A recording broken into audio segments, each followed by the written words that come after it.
We are back. Oakland Sports, past, present, and future. I'm Ralph Tyko with the Comfortably Zoned Radio Network, and the hosts are Nancy Finley, not yet here, Jerry Feitelberg, present and accounted for. How are you, sir? I'm doing fine, Ralph. Good to hear your voice, and nice to be on the program with you. I'll bet this is Nancy. I didn't know if you called me, if that would work or what. No. As usual, we call in this number, and we are all here.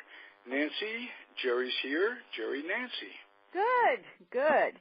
Hopefully Vida will call in. Oh, that'd be exciting. Yes, my daughter helped Ida me. Blue. Yeah, my daughter helped me send this number and code through text. Oh, good. Yeah. Good. It's nice to have young people to help us technologically. I know, speaking for myself, I'm a dinosaur. Oh. Oh, golly. No. Yes, I am. In any event, I'm going to have Jerry catch us up a little bit on your Oakland Raiders. What's been happening here? Oh, my. What a game. You can say that. What a game and what a finish. Morgan had written them off, and then all of a sudden. I don't recall. I've seen games, and you can't end a game on a defensive penalty. But the game had 2 defensive penalties, and they were able to squeak out a win as a result. I don't recall that ever happening. I heard screaming, so I knew something happened. Yeah. Well, back in my day, if you wanted thrills, you'd get people like George Blanda to come in. I don't know if... I remember George Blanda, yeah. What are your recollections of him and how his miracle working with the Raiders? I believe Blanda was one of the last kickers that kicked straight away. He was not a soccer-style kicker. But he had the magic of bringing the Raiders back from the deficit, from the precipice of defeat, and pulling out wins from them way back in the early 70s. He was something else. Yeah, he really was. Originally came from Houston, if I'm not mistaken. He was the Houston. Yeah, he was the quarterback, but I think he played in the NFL as well before coming. Right. Might have been with the Bears. I blank on that. Who was the player who was? I'm trying to remember his last name. He was on some commercials. And now he lived in Alameda, Ralph, out on Harbor Bay Isle. Oh, wow. Gosh, are you thinking of yes, Matuzak? Thank you. He had that last name. I knew I would, if I heard it, I'd know it. Yes, Matuzak. Yeah, well, he tragically passed away. One of those very young. Yeah, I think he died of an overdose of Darvocet, and he was a painkiller. Yeah, it's not on the market anymore, but it was a painkiller, the widely used Darvocet compound many years ago, and he was hooked on that. And of course, our friend Lyle Alzado also died very young, and his death was attributed to the use of steroids. Oh gosh. Yeah. Now, how could they make a final decision like that? Like it was definitively based on steroids. Well, they do it to an autopsy. Okay. So there were steroids in his system, in other words. No, sure. Okay. Yeah. Now George Blanda went to Kentucky. He played for Bear Bryant, and then he went to the Bears, and he was born in 1927. So if he were around, he'd be 90 years old this year. He died in '83. Yeah. And he died you must know 90 is the new 88. So he would have been. I think George Coma is about 90. Mm-hmm. He's still working. And Blanda broke in with the Bears in 1949, Wow. And 26 years in the league from 1975. But his best years were with the Raiders from 67 to 75. Some incredible comebacks. Both his kicking, and he was a straight-on kicker, not a sidewinder, and his quarterback play. He'd come in for LaMonica, or it's just tremendous. Oh my gosh! I remember we were on the field. I think I mentioned this for Kansas City when they played the Raiders, just because my dad's friend flew out here and he had tickets to, or didn't need tickets. He could put us on the Chiefs side, and we were in the Oakland Coliseum. That was awkward, but yes, it had to be. It's like, yes, it was. Game is. But it was really incredible to be down on the field for a football game. I'd never even thought about that, but that was. So what's the perspective like on the field? When we're sitting up in the stadium, sitting higher up, you see the plays develop, and you can see if the guy gets open and the pass is coming his way. But when you're sitting at ground level, it's a totally different experience, isn't it? You hear a lot of the grunts. I mean, you hear a lot of when they are hit or when they're going after someone. That's it to me. That was unsettling. I didn't need to hear that. Right. The noise of violence. I played football when I was a kid, when I was in high school, and I remember playing on the field. It was a lot of fun. Of course, high school football that level is not anything like what it is in college and in pros. Well, when I went to college, back in those days, I don't know if you remember this, Ralph, they did away with two-platoon football in the 50s, and you had to play both ways in those days, offense and defense. Did they watch? Do you remember that? Did they over? I do indeed. One of my camp instructors was a fellow by the name of Chuck Bednarik. I remember Chuck. Great player. He was the last two-way player in the NFL, and he was an all-pro linebacker and an all-pro center, and he was indeed. And what a sweet guy. I'm thinking back how good he was with the kids. And was it as tough? And how it was nice meeting him, because I really got to know that players and superstars and what have you, they're just human beings. All you have to do is ask, and they'll be happy to talk to you if you ask them in a nice way. And it pretty much set the tone for what I'm doing and the kind of life I've led. One of the most memorable images in my brain is the pose that Bednarik took after he sent Frank Gifford into the stratosphere. Do you remember that play? I know. He stood over him. I was a New York Giant fan, and all my friends from camp were from Philly, and they'd have all the Paul Harrison would come up and Bednarik and what have you. And when he hit Gifford, he did stand over him, and it looked like he was taunting him and making fun of the fact that he knocked him out. He wasn't. He was just cheering the moment. It was a big tackle for the Eagles, and it was a clean tackle. It also knocked him woozy. I mean, he was gone for the next year. He was on. He had a concussion, and when he came back, he had been a running back. They put him out as a flanker back, and he's a very versatile guy. Did they have as much protection then? Pardon me? Did they have as much protection during the game? Oh, no, and they don't have much now, as it turns out. And Jerry can probably speak to this about the suit.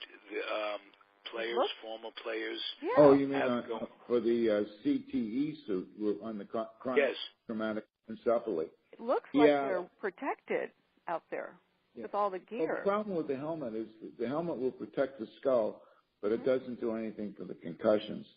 The brain keeps rattling around in there, and that's what the concussions are going to happen.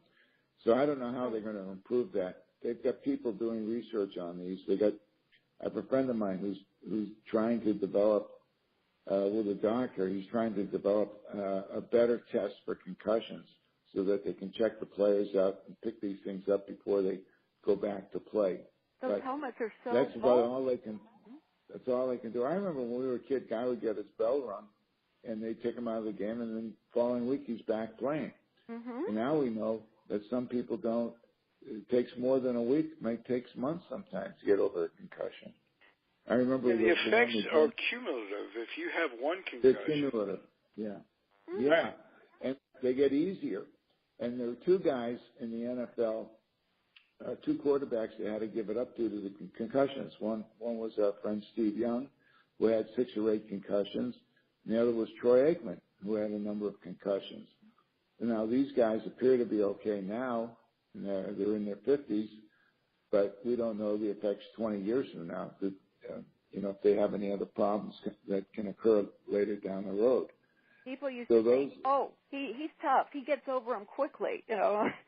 Oh my goodness. No.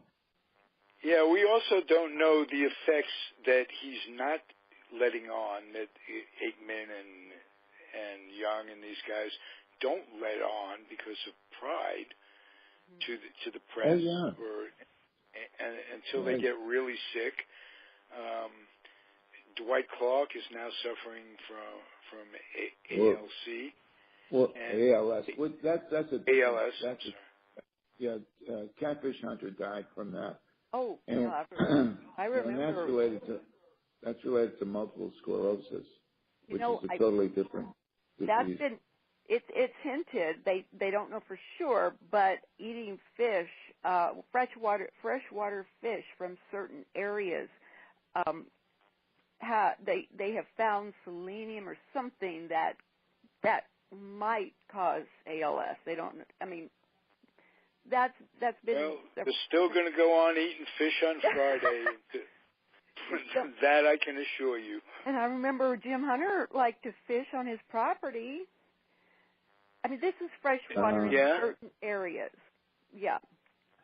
I remember. When I was a kid,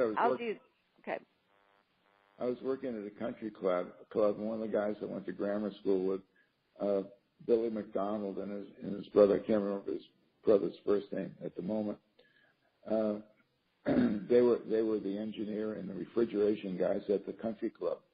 Mm-hmm. And on Fridays, in those days, all the Catholics had fish, but this day they were having meat, and they said, tastes much better on Friday. That's for sure. Remember it. Anything that's banned or forbidden tastes much better. Tastes better.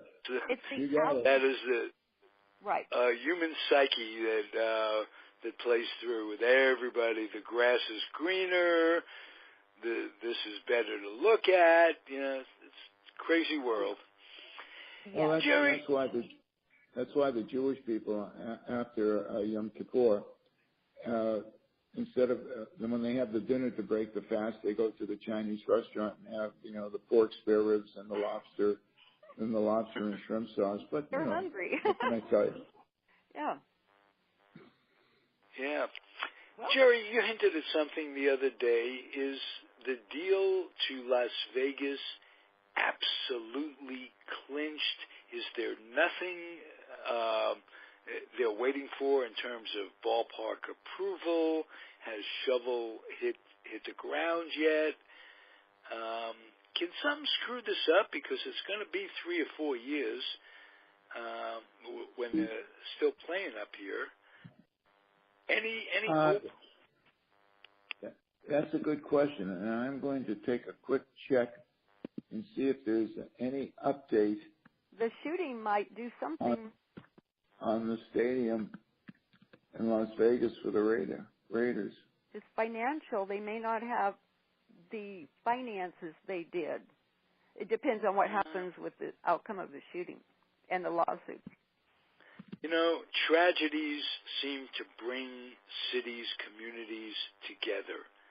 Mm-hmm. And I think, I don't think that will be what stops the Raiders. I was just thinking of the finances, like not being, well, it may not matter to Mark Davis, but not being able to give the subsidies they promised before. It just depends. Is he building the ballpark himself? No, are they giving him the property? They're giving everything. Well, they promised. Yeah, the report that I have from the Las Vegas Review-Journal says the Raiders expect to break ground for the stadium on November 13th. So that's within 2 to 3 weeks. Really? That close? Yeah. Wow. The team is planning an event for November 13th.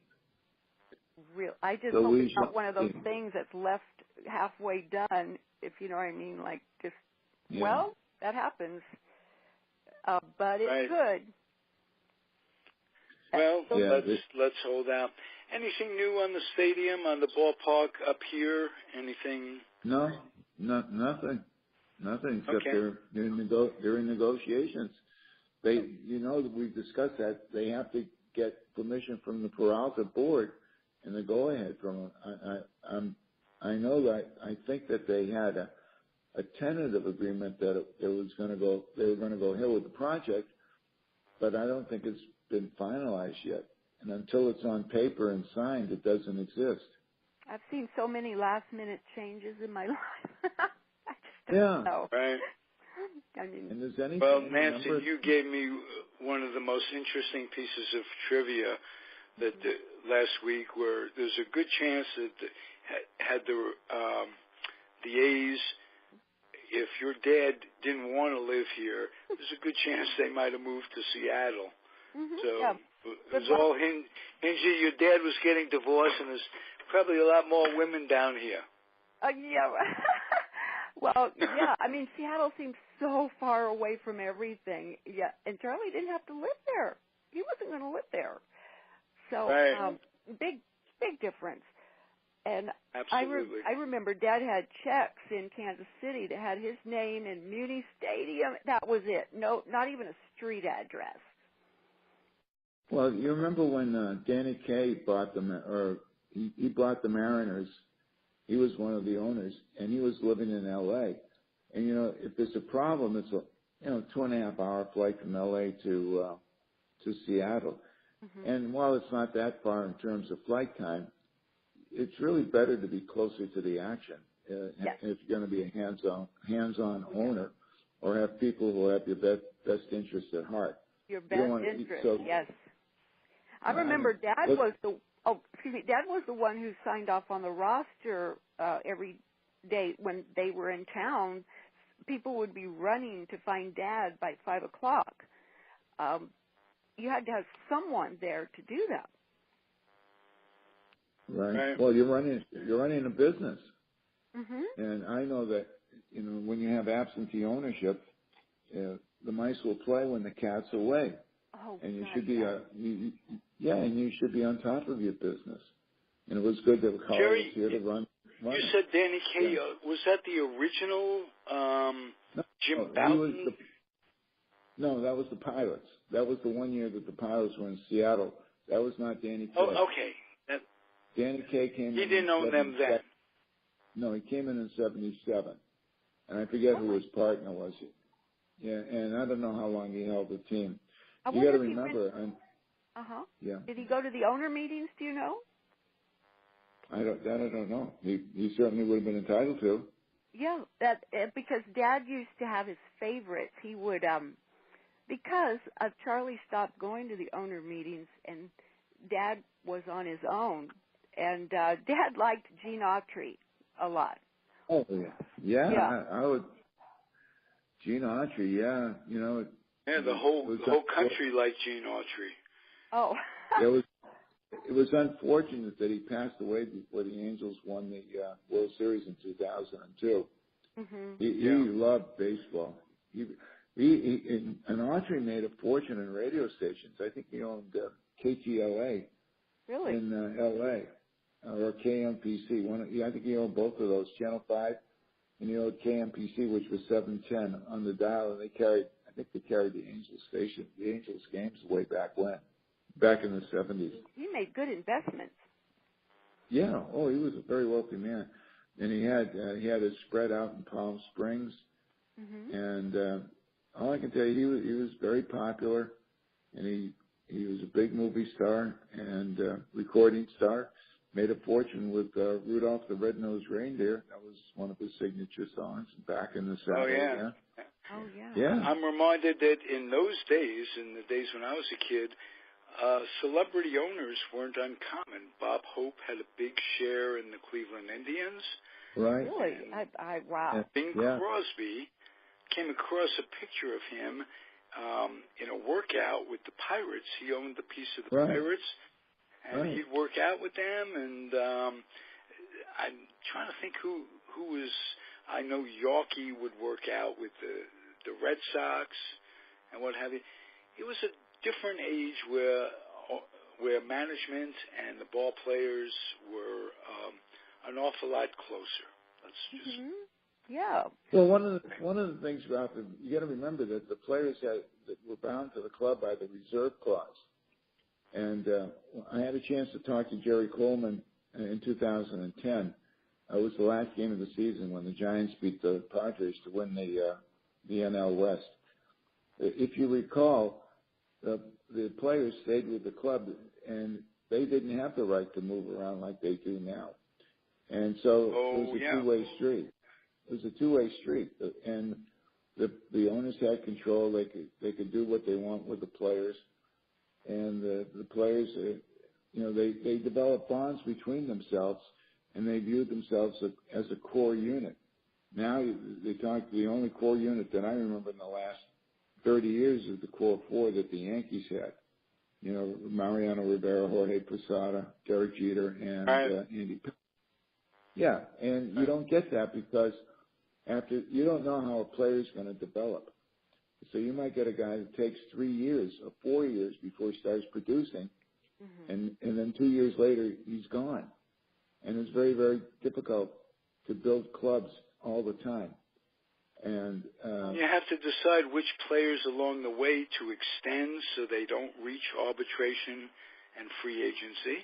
Right. And which ones are suited mentally for your team, fit in with the clubhouse, all that stuff. It's plus you're dealing with agents. That's another thing. That was not there. Changed the game dramatically. When did agents start? 1966. That was when Sandy Koufax and Don Drysdale held out, and they retained an agent at that time. And Kurt and Flood that's when it started. Yeah, that was a few years later, about 3 years later. And, we gave him a part-time job in the late 70s. That probably. Nobody else would. I know exactly. I know that probably didn't help with him. MLB probably wasn't happy about that. But he always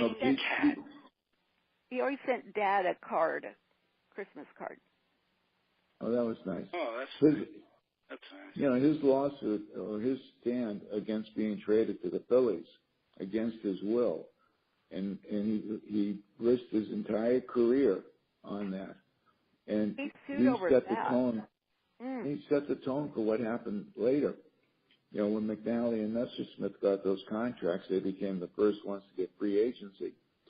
And that just changed everything. Now it's over 40 years ago. And I remember. That's not what he meant to do, is it?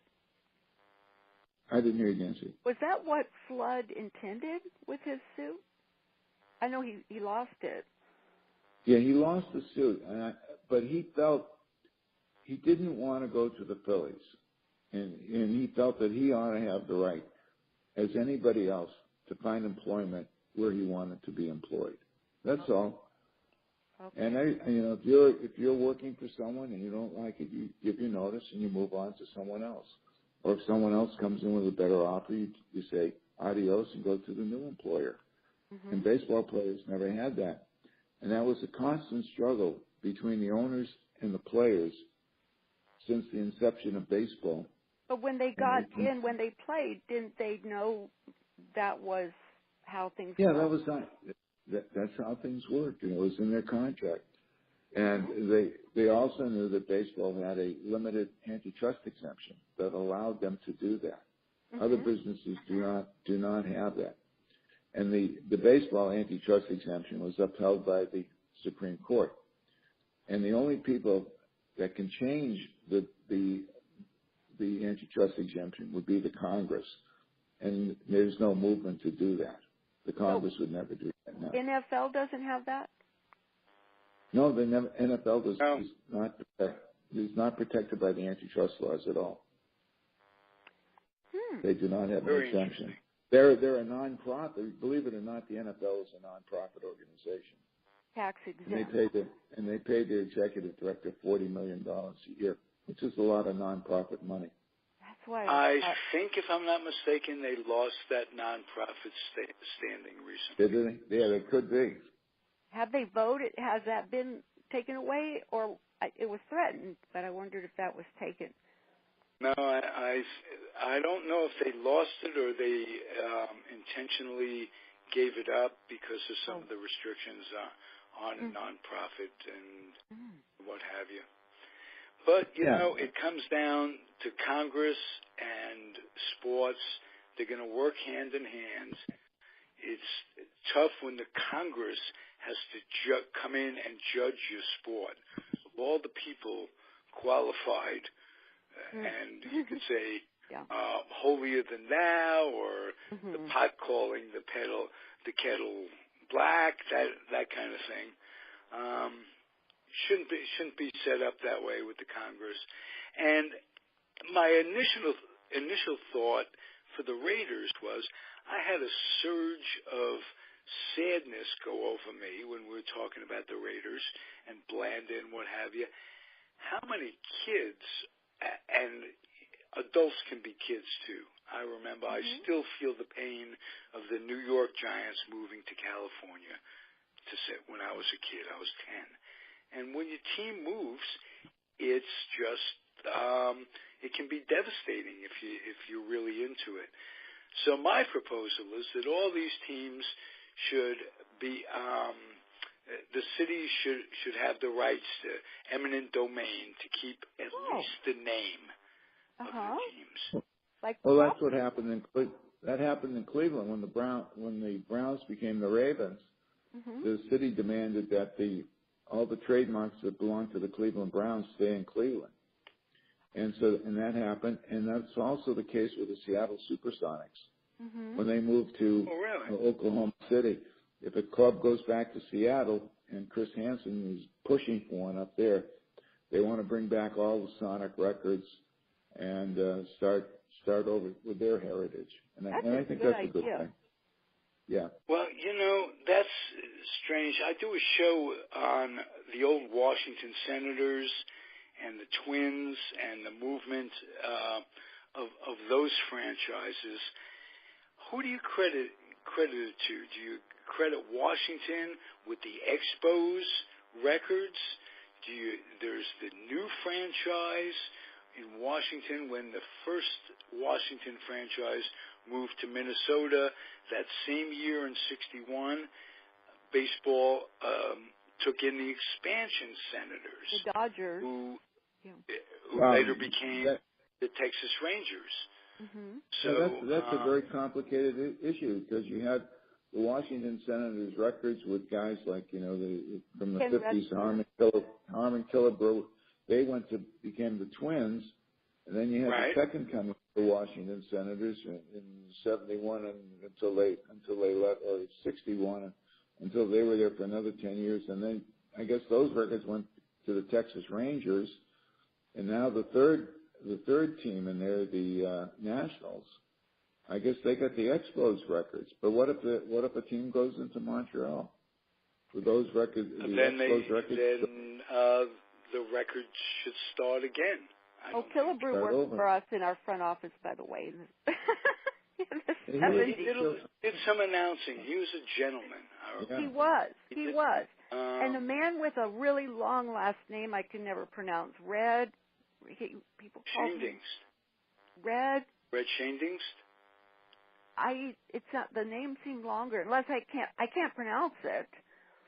SHCSCHEON. Yes, yeah. DEINST. Yes. Yeah. Red. I failed everything but spelling Red Shaindingst. Yes, he was with that. There was a Regents I had to take the Regents at the end of the year.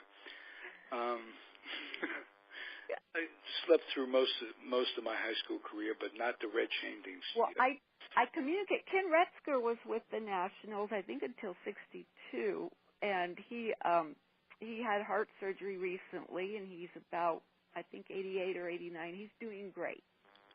Who is that? Who did you say? He was a catcher, I believe, with the Washington Senators. What was his name? Ken Retzker, R-E-T. I do remember, that name. Absolutely. He's doing very well. I think his last year was 62, and he said he used to play the old Kansas City Athletics before us, and then he went to, I think he did something with the Diamondbacks later. Okay, I'm going to give you guys both a little trivia question. Mm-hmm. Who was the first catcher with the franchise, the Oakland A's franchise, in '68? And I think he came over from Kansas City. Oh, first name was Jim. Was it Jim? Did you? No. Was it Jeff? Was it Hegan? No, it was Jim Pagliarone. No. Oh, Jim Pagliarone. He played for the Red Sox at one time. Yeah, he did indeed. Oh, I spoke, by the way, I want to tell you something Bev Wes Stock's wife told me. Because I didn't go, I wasn't traveling with the team, and especially in '75 when they played Boston first in that awful playoff. She said that Charlie asked to see her, to meet with her, because he was divorced at that time, and so they had a private meeting at the hotel, and he told her that there had been a bomb threat on the bus that they were going to have the wives take back to the airport. And he asked her if she could make sure all the wives got on a decoy bus. And he liked her, and he had a lot of faith in her that she could do that, make sure that was done. And she did. I had no idea about that bomb threat. But very interesting. Very. Wes Stock, for those who don't remember, was a real minor league guru, a pitching guru, who then our player and along then with a fellow by the name of Lipman, really helped build that minor league system when back in the day. And he was with us a long time coaching after the season. Oh yeah, well after you guys he got along with everyone. Yeah. Out. You brought up coaching, and there've been so many changes this last week or so with managers that were successful. What's your take on that? We lost. Dusty Baker took his team to the playoffs in 2 years. They didn't win the big prize. They don't renew his contract. John Farrell won a World Series, and he takes his team to the playoffs the last 2 years, and he gets dismissed. Is that the owner? Today, Joe Girardi doesn't get renewed. And these guys are quality guys, and they've been producing, and they're all fired. Who decides that? But here's how I look at it. The owners have a right to fire or hire anybody they want. But the way the Washington Nationals handled the firing of Dusty Baker. Remember, this is a beloved guy. Oh, yeah. All through baseball. Oh, yeah. He represents more in just goodwill for baseball than these unknown suits do in Washington. And comes the end of the year, after Rizzo had promised him twice that there was no problem, that all we need is an extension, that's going to come through. You just wait right till after the season, and we'll take care of it once things are settled down. Well, after the season comes, Dusty sits and waits for 4 days for a call. And he just gives up on it, goes back to California, and a couple of days later they call him and they say, "You're dismissed."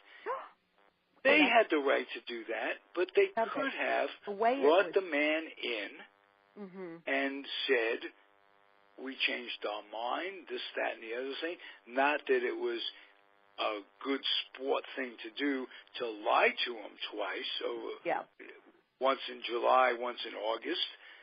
But the point is, you cannot. Where does it come to in this world? The basic decency, a man works for you, and you decide you don't want to work for him, and you call him on the phone to tell him that. I agree. That turned my stomach.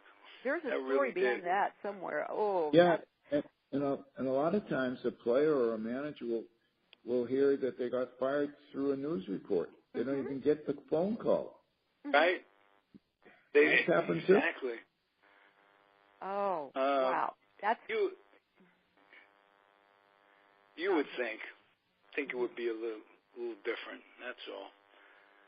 Well, in baseball, there's a saying: "There's no crying in baseball," and yet at the same time, a player's been working hard for you, and he gets called into the manager's office and said, "You've been traded to Cincinnati. See ya." And it's a shock, because whatever it takes, you get here, you get set up. Maybe you got kids in school, you got to pick up and go. And of course, the team does the paperwork, and there's an involved process for the club to do the paperwork. They got to send all the stuff to the major league offices and that type of thing. But it's still hard on the player and the player's family. Here you're with us, and you've been here for 3 years. Now you're gone. This is and why Dad. Very, very difficult. Yeah, this is why Dad never let me date. That was a rule. I could not date anyone in sports because of how they could possibly move away. Yeah, well, I remember, Nancy, I was down in spring training one year. I think about 20 years ago, '97, and that's when I was with the club. And I'm in the somewhere in the building with the trainers or whatever, and they had sent out Scott Spezio out to camp to see if Spezio could play second base. Well, Spezio did well, and the word comes back that he can do the job at second. Well, they called in Brent Gates, and they cut him right there and then in spring training. I mean, and Gates lost it. I mean, he was very upset. He had worked hard. At times, yeah. Yeah, he just lost his job. And you know what? I read in a paper, which is a funny statement because I know better, but the paper always says, and the player says it was a great team. They're great people, and I'm thinking, really? Do they really say that? Nowadays, they don't write if the player has a meltdown or if the player is angry or upset about leaving. They just have everything pat. Like it's always a really nice fairy tale. He said it was a great team, great bunch of guys, and he's on his own, and he's okay about it. It's interesting how you have to take that with a grain of salt when you see. Oh, I know. I see. With us, though, in our day, it was always more a little exaggerated to the other side. Things swing back and forth. But I'd rather have the player be honest about it. But when they put the pieces in the newspaper, they don't want to say anything bad about the ownership, and they don't want to say anything bad about the players, and they wish them well. And I know. What they're really thinking is, we can't wait to get rid of this guy.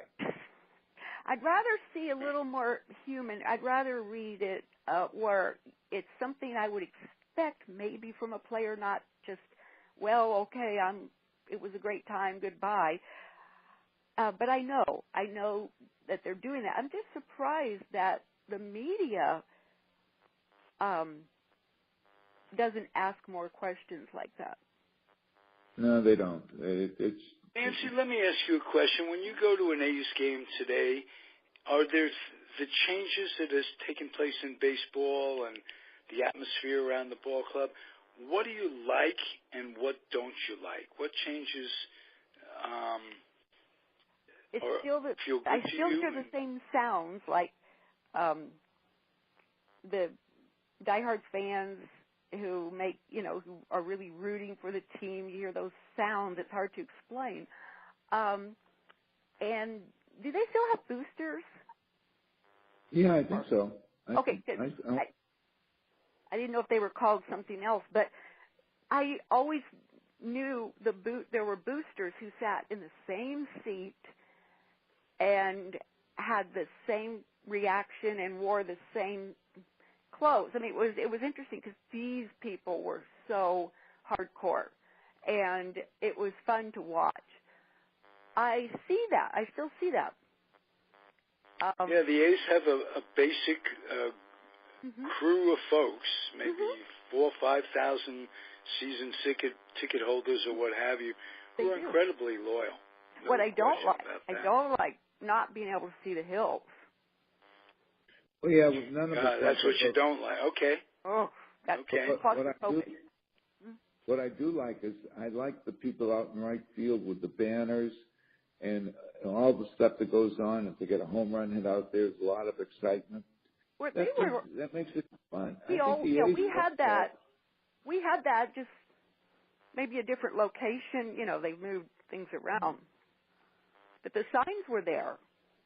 Yeah. Do you guys remember when they were building the monstrosity? Yes. They had maybe it was the seventh inning or what have you. It was 96. I have a picture by accident. It just happens to have the framing going up in the back. Oh, well, they had the construction workers sing YMCA. Oh yeah, I remember that. I thought that was pretty cool. Humanized. You know what was neat, Ralph? Before they built Mount Davis, when the fans out in the bleachers could talk to Ricky, they could talk to Dave Henderson, they could talk to Canseco.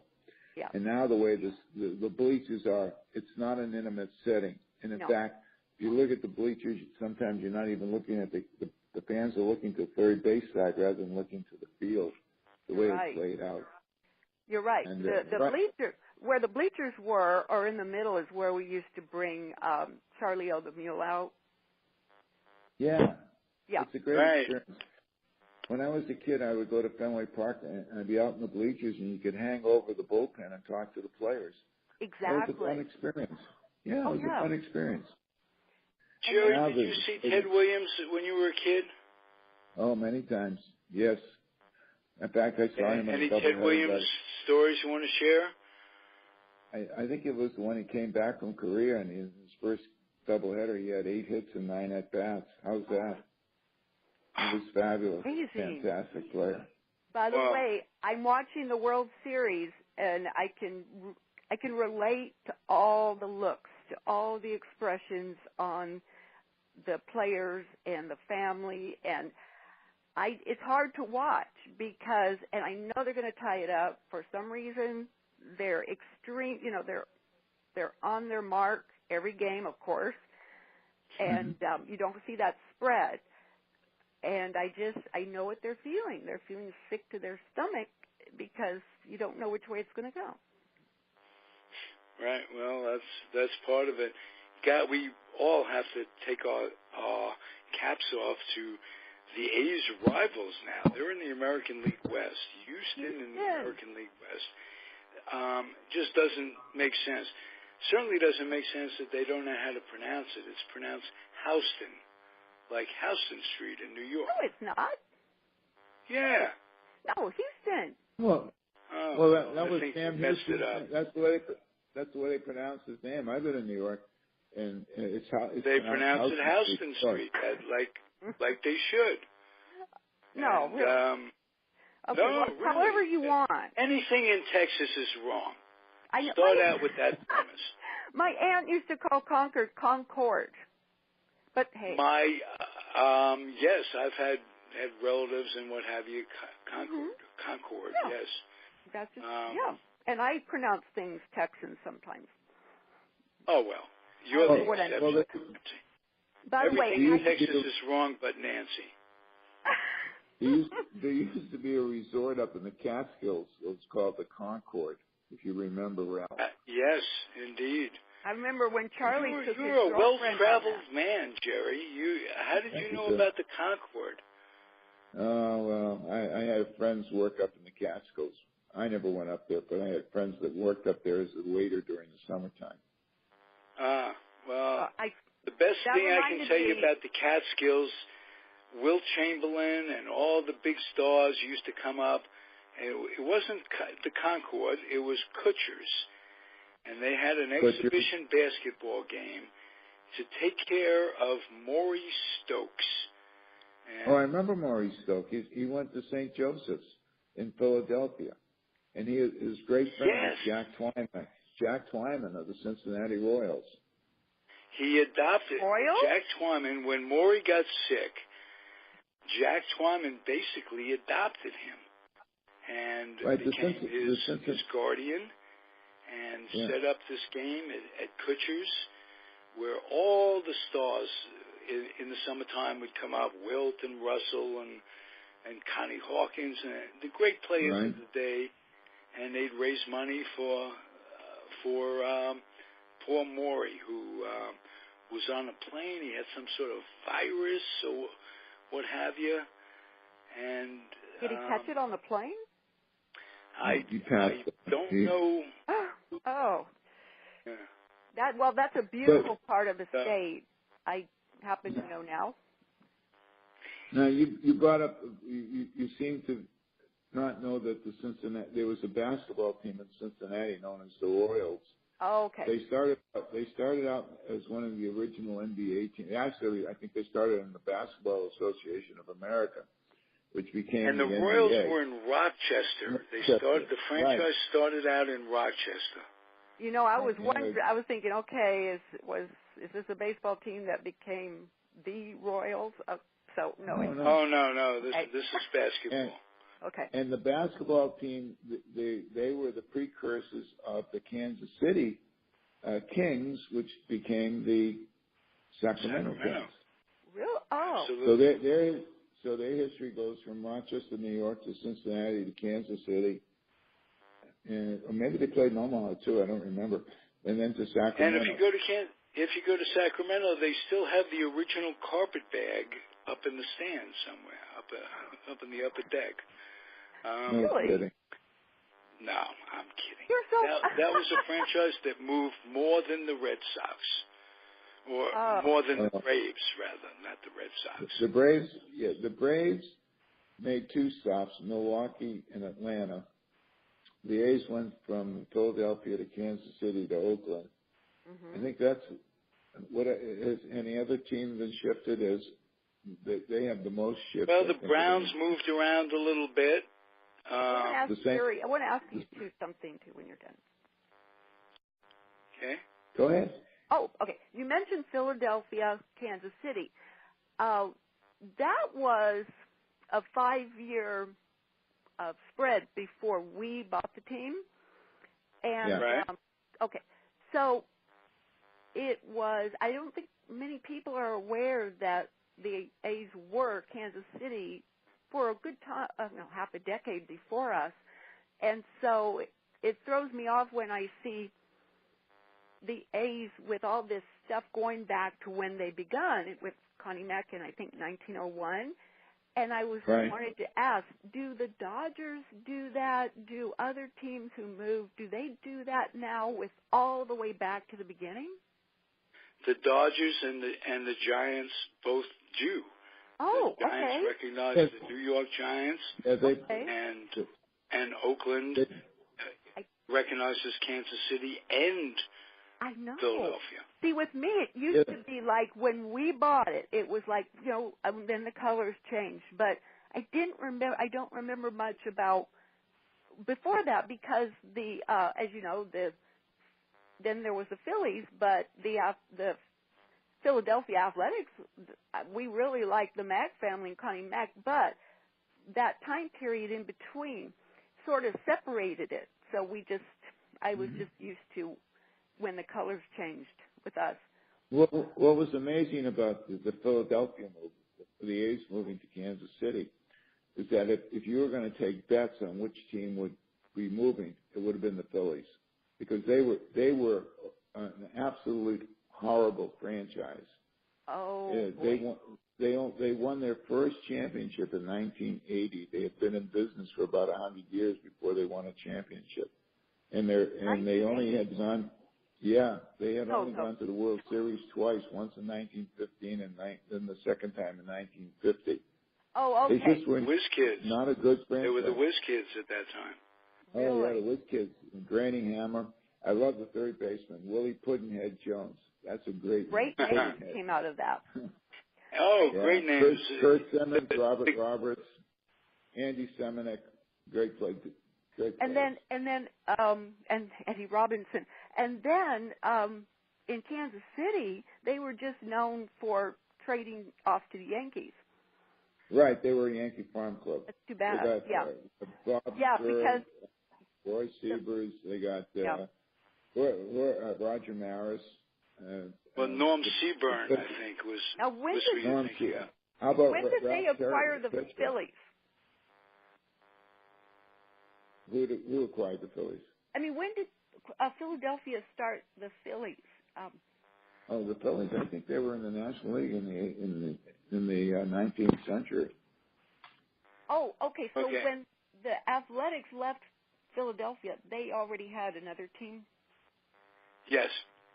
Oh, okay. There were a two baseball team city until the A's left Philadelphia. Okay. Yeah, the Phillies were founded in 1883. They were known as the Quakers originally. And then they became the Phillies in 1890. Okay, I never knew that. But they were a crappy team. They just never won.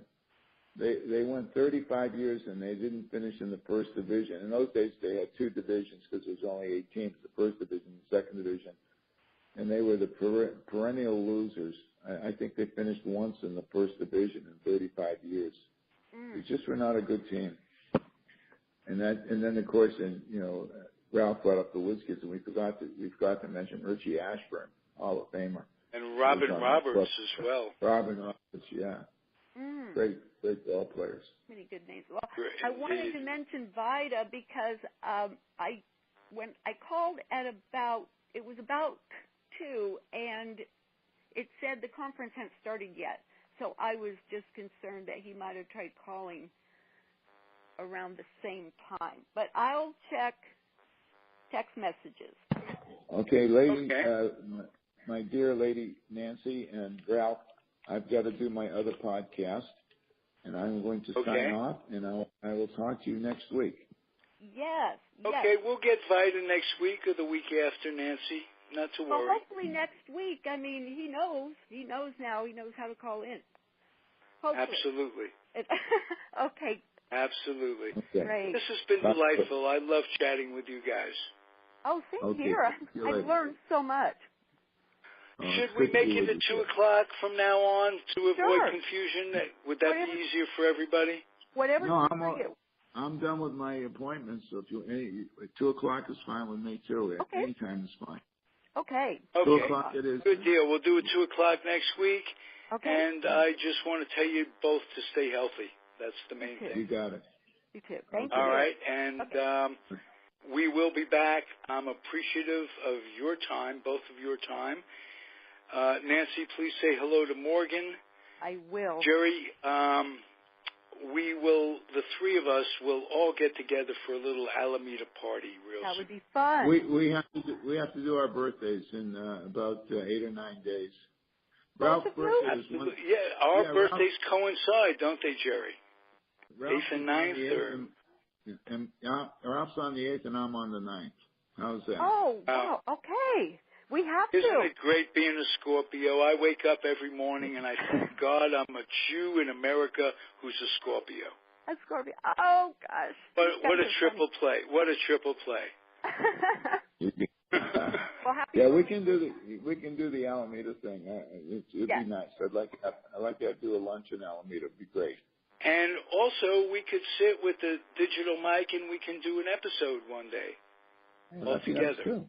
Hey, that would be nice. I'm not tech on the savvy. porch of the 420 studio at 908 Lincoln Avenue. If you know, I'll be there. All right. I'm ready. Okay. Be well, guys. Okay. Talk next week. Thank you for listening, Audii. We shall return. Okay. Adios, everybody. Bye-bye.